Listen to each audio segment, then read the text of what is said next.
Soni news Gulabpura में आपका स्वागत है।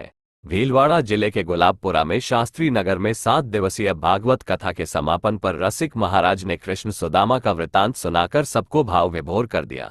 इस दौरान महिलाओं ने रसिक महाराज का शाल ओढ़ाकर स्वागत अभिनंदन किया।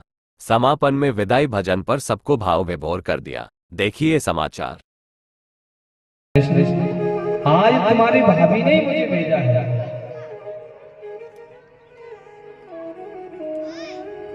कि जब भाभी जी ने भेजा है तो अवश्य कुछ न कुछ खाने को भेजा होगा। अब सुदामा जी मन मन सोचने लगे, इसने मेरा किस प्रकार से स्वागत किया है। इतना सुंदर भोजन कराया और मैं 4 घरों के मांगे हुए टूटे चावल इसको दूंगा तो ये क्या सोचेगा। सुदामा जी संकोच के मारे बोले, भैया हमारे घर का है जो तेरे ताई हम लेकर के आए, हम तो गरीब ब्राह्मण ठहरे, भैया हमारे तो खाने के लाले पड़े, तुझे क्या लेकर के आते हैं। तो भगवान कहते हैं, मित्र सत्य बोल रहे हैं कि हाँ बिल्कुल कुछ नहीं रखा, तुम्हारी भाभी ने कोई बात नहीं। चर्चाएं करते रहे रुक्मणी जी, भगवान चरण दबा रहे हैं सुदामा जी के और रुक्मणी जी हवा कर रही हैं। बताइए सुदामा जी से ज्यादा धन्यवान कौन होगा। जो परमात्मा स्वयं सुदामा जी के चरण दबा रहे हो वो साक्षात लक्ष्मी स्वरूपा रुक्मणी जी पंखी से हवा कर रही हो, उसके पास काय की कमी होगी। अंत में आकर के भगवान कहते हैं, मित्र तुम्हारी बचपन की आदतें गई नहीं। अरे भैया बचपन की तो बातें कुछ अलग थी। एक बार का तुम्हें बचपन की सब बातें याद है। सुदामा जी कहते हैं एक बात याद है। तो अच्छा आपको तो वो बात भी याद होगी जब हम और आप वन में गुरुजी के लिए समुदा लेने के लिए गए थे, बारिश होने लगी थी, आपके बरसात को कैसे दांत कटकटा रहे थे। सुदामा जी समझ के न जाने कौन सी फूल पट्टी बोलने वालों है। अरे भैया उन बातों को छोड़ो, तुम्हें कि मित्र तुम मेरे स्वभाव को नहीं जानते। मैं पदार्थों का भूखा नहीं कि पत्रं पुष्पं फलं तोयं यो मे भक्त्या प्रचते तदयं भक्तिमुक्तयास्मि नमामि प्रियात्मनः। मैं पदार्थों का भूखा नहीं हूँ कि भाव का भूखा हूँ मैं, भाव ही किसार है। भाव से मुझको भज लो तो भव से बेड़ा पार। भावना बेकार है और भावना यदि भाव हो इस भव से बेड़ा पार है। मित्र मैं पदार्थों का भूखा नहीं हूँ। यहाँ पर भगवान ने पत्रम पुष्पम फलम तोयम, ना तो किसी पत्ते का नाम लिया, ना ही किसी फल का नाम लिया, ना ही किसी जल का नाम लिया। यदि भगवान बोल देते हमें तो गंगा जल ही चाहिए तो घर घर में जो लड्डू गोपाल और शानग्राम जी की पूजन हो रही है वो बंद हो जाती है। कौन हरिद्वार जाएगा पूरे 5 लीटर की कैन भर के लाएगा पर भगवान को नवाएंगे? कोई नवाता? भगवान ने कहा जो जल आपके पास प्राप्त हो वो ही मेरे लिए पर्याप्त है। ना ही भगवान ने यहाँ पर किसी फल का नाम लिया। यदि भगवान बोल देते कि हमें तो चीकू चाहिए और चीकू महाराज 100 रुपए किलो चल रहे हैं, अरे ऐसा कैसे भगवान रख लिए भैया, 100 रुपए रोज का भोग चलता है। तो भगवान ने कहा कि ना ही फल का नाम लिए, जो फल आपको मिल जाए वो चढ़ाइए। पत्रम पुष्पम फलम, और ना ही पत्ते का नाम लिया, हमारे पास से वही मुझे आप चढ़ाइए। तो मित्र जब से आए हो आप एक हाथ सीधा नहीं कर रहे हो, इसे मोड़े हो। अरे भैया चल करके आए हैं, थक गए हैं। अरे मित्र तुम्हारे हाथ में दर्द है, हम पैर दबाए जा रहे हैं। हाँ तुरंत हम तुम्हारे पैरों को ठीक, हाथ के दर्द को ठीक कर देते हैं। और चावल की पोटली गिर गई और सुदामा जी महाराज देखते रह गए। भगवान ने तुरंत चावल की पोटली को खोला। देखो मित्र तुम छुपाए रखे थे, हमारी भाभी जी ने कितना सुंदर प्रसाद भेजा था।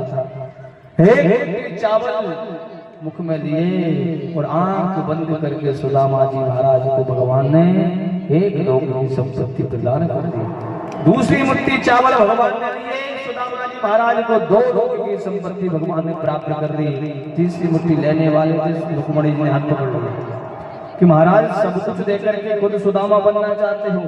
ये आगे इसलिए हाथ पकड़ा कि महाराज कच्चे चावल है, भावुकता में ज्यादा मत खा जाना नहीं तो पेट खराब है। या इसलिए हाथ पकड़ा कि महाराज एक ब्राह्मण के द्वारा लाया हुआ प्रसाद है, हम सबको खाना चाहिए। हाँ ठीक है देवी, सबको बांट दीजिए। तो सुदामा जी से भगवान कहते मित्र, प्रसाद तो बड़ा सुंदर भेजा था, भाभी ने कोई प्रश्न, कोई हमारे लिए संदेश भेजा है? हाँ मित्र, तुम्हारे लिए एक संदेश भेजा था, एक मास 2 पाग में और 2 एकादशी हो, मेरे घर गोपाल जो नित्य एकादशी हो। सुदामा जी से कुछ नहीं कहा महाराज ने, द्वारका नाथ ने सुदामा जी को कुछ भी नहीं कहा, डायरेक्ट उत्तर सुदामा जी की पत्नी सुशीला भाभी को भेजा कि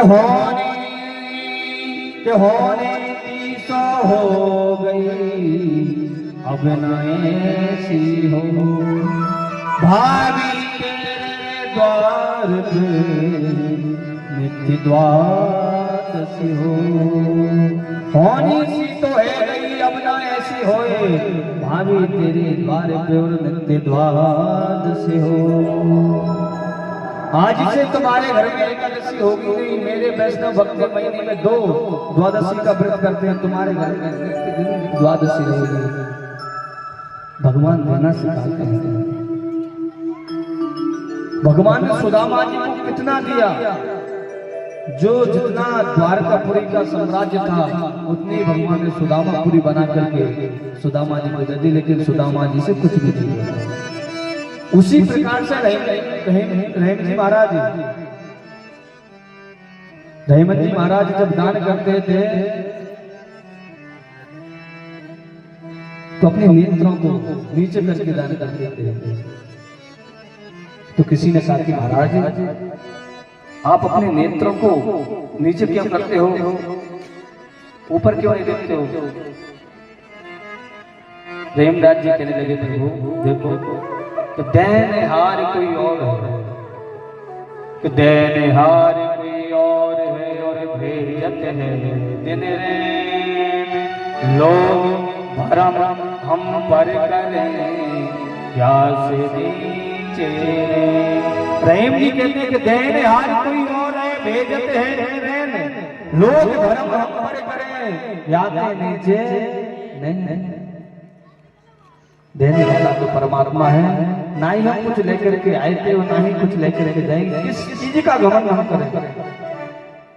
दोनों मित्र बड़े प्रेम के साथ मिले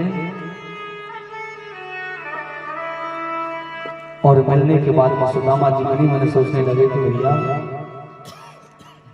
अब मैं हम जाना चाहते हैं, तुम्हारी भाभी इंतजार कर रही होगी, तो मैं तुम्हें कैसे मना कर सकते हैं? आपसे कोई संदेश तुझे भेजना हो तो बता कि मैं इस बार आप अकेले आए, अब जब भी आओ तो भाभी जी को लेकर के आना। तो सुदामा जी कहने लगे तो हम बोल ही देंगे, लेकिन सुदामा जी मन ही मन सोचने लगे कि हमें तो कुछ चाहिए भी नहीं, लेकिन सुशीला राह तक रही होगी, रास्ता देख रही होगी कि मेरे ताई एक साड़ी तो लेकर के आएंगे, लेकिन आने देने लेने के लिए तो कुछ बोलो ही ना है।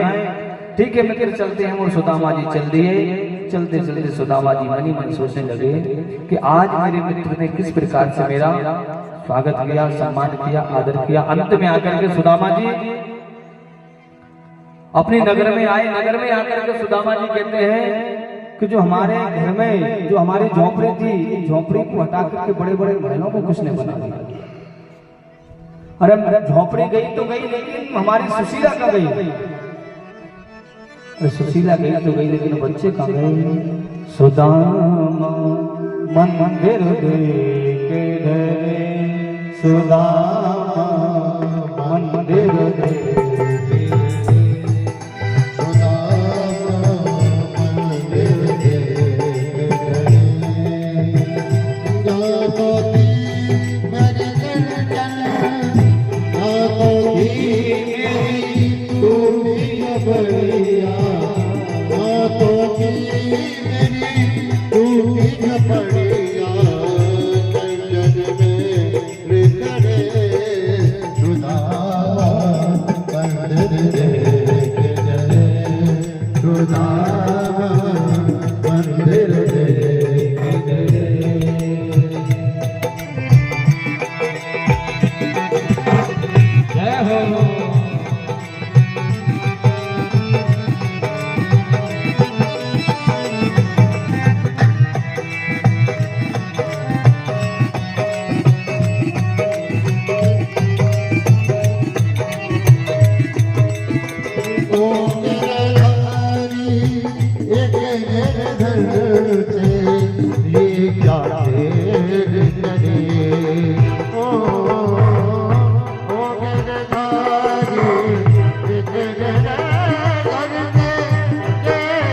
करे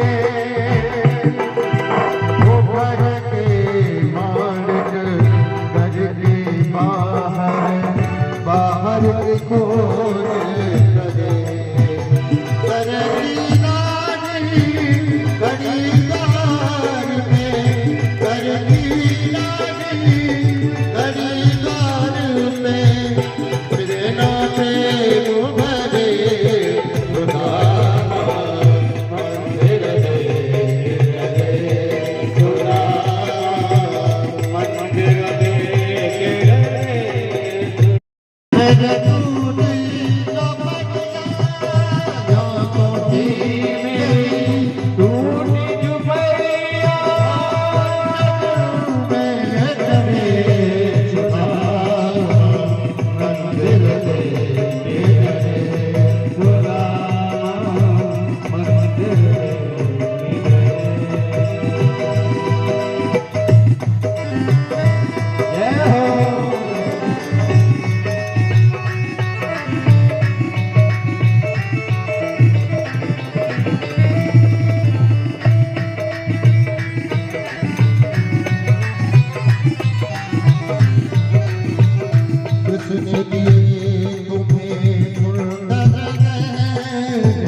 सुदामा जी ने देखा कि यहाँ पर महल तो दिख नहीं रहा, हमारी कुटिया गिरा करके महल किसने खड़ा कर दिया।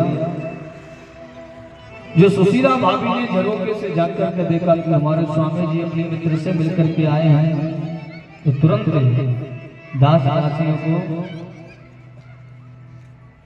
दासियों से कहा कि चलो चलो जल्दी से चलते हैं, आरती की थाली सजाइए, सुंदर साड़ी पहनी, सोने की थाल में आरती सजा करके सुशीला भाभी चमचम करती आई।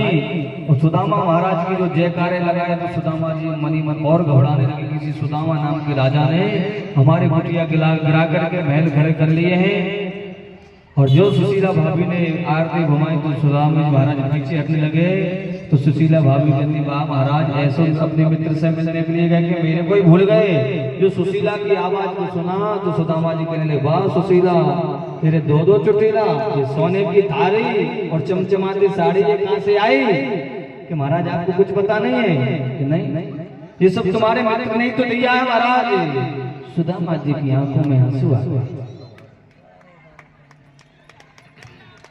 वाह मेरे घरजाम, जिस प्रकार से सारा संसार रात्रि में सोता रहता है और बड़े बड़े मेघमंडल बारिश करके बड़े बड़े तालाबों को, बड़े बड़े नदियों को भर देते हैं, किसी संसारी को पता ही नहीं रहता है, हम सोते रहते हैं। उसी प्रकार से ये भी घनश्याम है, मेरे मित्र ने भी आज मुझे सब कुछ दिया, लेकिन किसी को न पता चलने दिया कहां से मिला, कब मिला, कितना मिला, मुझे किसी की नजरों में भी नहीं गिरने दिया। देना सिखाती भगवान, मित्रता निभाना सिखाती भगवान। यदि संसारिक मित्रता से बढ़कर के कोई रिश्ता नहीं होता है। अब बहुत से लोग कहते हैं सुदामा जी महाराज ने भगवान से छुपा करके चने खाए थे। सुदामा जी महाराज वन में चने खाए। सत्यता तो है कि गुरु माता सुदामा जी और भगवान कृष्ण से और बलराम तीनों से बड़ा ही प्रेम करते थे। जब गुरु पुत्र इनका समुद्र में नहाने के लिए गया, डूब गया था, तब से गुरु माँ एकांत में रहते थे। लेकिन जब तीनों जो मित्र गए तो तीनों को देख करके, भगवान कृष्ण को देख करके अपने बेटे की याद नहीं आती थी। तो अपने बच्चों के लिए, खाने के लिए एक गुरु माँ अपनी माँ से भी अधिक प्रेम करती है, अपने बच्चों के लिए कुछ न कुछ रखती थी। तो गुरु माँ को पता चला कि कल दोनों बच्चे वन में संविदा बीतने के लिए जाएंगे, तो इनके लिए कुछ नाश्ते के लिए रख लेती हूँ मैं। तो चने की पोटली बांध करके माँ ने रख दी। और उसी समय दुर्वासा मुनि आए भिक्षा मांगने के लिए। अब चने के अलावा तो कुछ था ही नहीं। तो गुरु माँ ने सोचा कि ऐसा है तो मना कर देते कि महाराज आज भिक्षा के लिए कुछ नहीं है और आप कल लाना। कि महाराज मेरे घर में आज कुछ नहीं आपको देने के लिए। तो दुर्वासा मुनि ने नेत्र बंद करके देखा तो उनको चने दिखाई दिए कि देखो हमसे झूठ बोला है और चने हैं इनके पास और हमको दे नहीं रही है। तो दुर्वासा जी ने श्राप दिया कि अंत में श्राप देते हैं कि जो भी इन चनों को खाएगा वो दरिद्र हो जाएगा। और सुदामा जी महाराज इस बातों को सुन रहे थे। अब सुदामा जी ने सोचा कि इन चनों को खाएगा और वो चने माने दोनों को दे दी के बेटे वन में सब्जा बेचने के लिए जा रहे हो, जब भूख लगे जब खा लेना। सुदामा जी महाराज मन ही मन सोचने लगे, यदि एक चना कृष्ण खाएगा, ये भगवान है, परमात्मा है, परम पिता है, देखो संत का श्राप सत्य नहीं हो सकता है। क्यों ना अपने मित्र की गरीबी, अपने मित्र की और जो संत का श्राप को मैं अपने ऊपर ही ले लेता हूँ। तो सुदामा जी महाराज ने इसलिए वो चने खाए थे। तो वो गरीबी, वो दरिद्रता जो श्राप लगा हुआ था वो सुदामा जी पर लगा। तो सुदामा जी महाराज ने भगवान के साथ छल नहीं किया और ना ही भगवान से चुप करके चने खाए, क्योंकि हमको पता तो पूरा रहता नहीं है और उल्टा सीधा बोलने लगते हैं। इसलिए परमात्मा पर हमें पूर्ण विश्वास करना चाहिए और तभी जाकर के हमारे जीवन में जो समस्याएं आ रही हैं वो कब शांत होंगी, जब हम परमात्मा पर विश्वास करेंगे। जाने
और मेरे घर आना सवरिया तोहे जाने न दूंगी मेरे घर आना सवरिया तोहे जाने न दूंगी हो जाने न दूंगी तोहे जाने न दूंगी जाने न दूंगी तोहे जाने न दूंगी जाने न दूंगी तोहे जाने न दूंगी जाने न दूंगी तोहे जाने कर दूंगी बंद नजरिया आज कर दूंगी बंद नजरिया तोहे जाने न दूंगी मेरे घर आना सवरिया तोहे जाने न दूंगी हरि बोल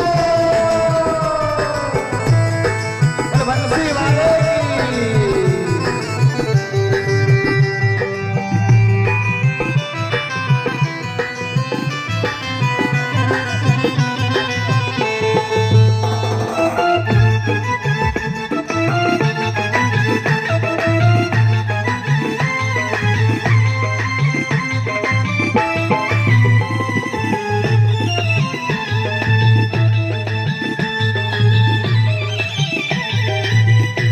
और मेरे घर आओगे तू मक्खन खवाऊंगी मेरे घर आओगे तो मक्खन खिलाऊंगी और मेरे घर आओगे तो मक्खन खिलाऊंगी मेरे घर आओगे तो मक्खन खिलाऊंगी मक्खन खिलाऊंगी खिलाऊंगी मक्खन खिलाऊंगी मिश्री खिलाऊंगी मेरे घर आओगे तो मक्खन खवाऊंगी मेरे घर आओगे तो मक्खन खिलाऊंगी और क्या करूंगी बजाने को दूंगी बसुरिया आज बजाने को दूंगी बसुरिया तोहे जाने न दूंगी मेरे घर आना सवरिया तोहे जाने न दूंगी जाने न दूंगी तोहे जाने न दूंगी जाने न दूंगी तोहे जाने न दूंगी कर दूंगी बंदे खबरिया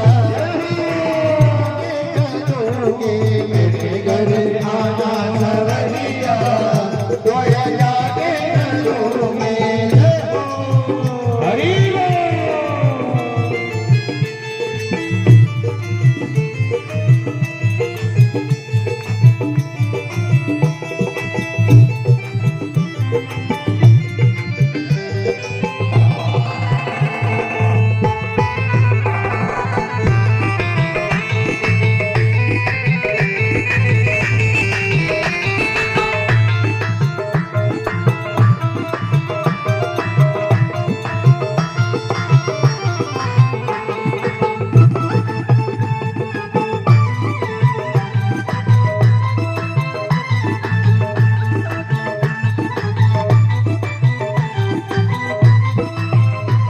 और मेरे घर आओगे तो दिल में बिठाऊंगी मेरे घर आओगे तो दिल में बिठाऊंगी मेरे घर आओगे तो दिल में बिठाऊंगी मेरे घर आओगे तो दिल में बिठाऊंगी मैं बिठाऊंगी हाँ दिल में बिठाऊंगी दिल में बिठाऊंगी हाँ दिल में बिठाऊंगी अच्छा कौन कौन बुलाएगा हाथ उठा के बताओ जब करेंगे तुम्हारे घर आएंगे तो कौन कौन तुम्हें अपने यहाँ बिठाएगा दिल में बिठाएगा मन में बिठाएगा हाँ तो बात देखो मेरे घर आओगे तो दिल में बिठाऊंगी मेरे घर आओगे तो दिल में बिठाऊंगी नजरों में अरे कर दूंगी बंद नजरिया तोहे जाने न दूंगी मेरे घर आना सवरिया तोहे जाने न दूंगी और जाने न दूंगी तोहे जाने न दूंगी जाने न दूंगी तोहे जाने न दूंगी जाने न दूंगी तोहे जाने न दूंगी जाने न दूंगी तोहे जाने न दूंगी और कर दूंगी पत की बरिया और कर दूंगी पत की बरिया तोहे जाने न दूंगी मेरे घर आना सवरिया तोहे जाने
जाने जगह आएंगे तो हाथ भाव से गौर लो।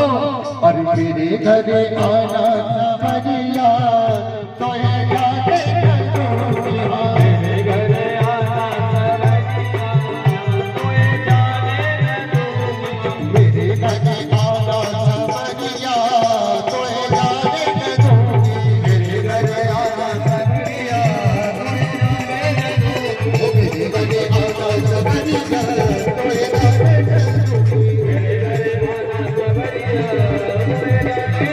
तो ये जाने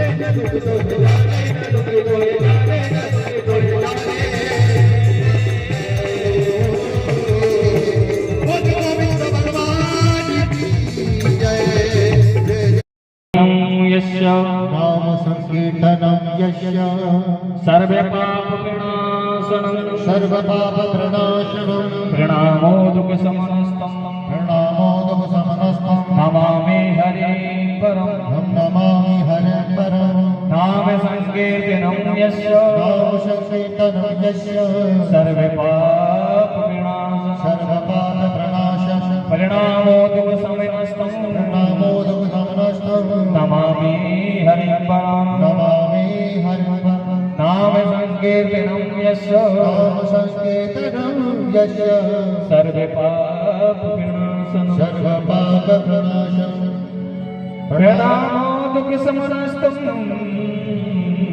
नमामि हरि परम। जिन्हें भगवान के नामों का संकीर्तन सारे पापों को सर्वदा नष्ट कर देता है, उनके श्री चरणों में श्रद्धा समर्पण के लिए सब प्रकार के दुखों को शांत कर देती है। उन परम तत्व श्री हरि के मैं बारंबार नमस्कार करता हूँ और अपने आप को समर्पण करता हूँ। श्रीमद् भागवत महापुराण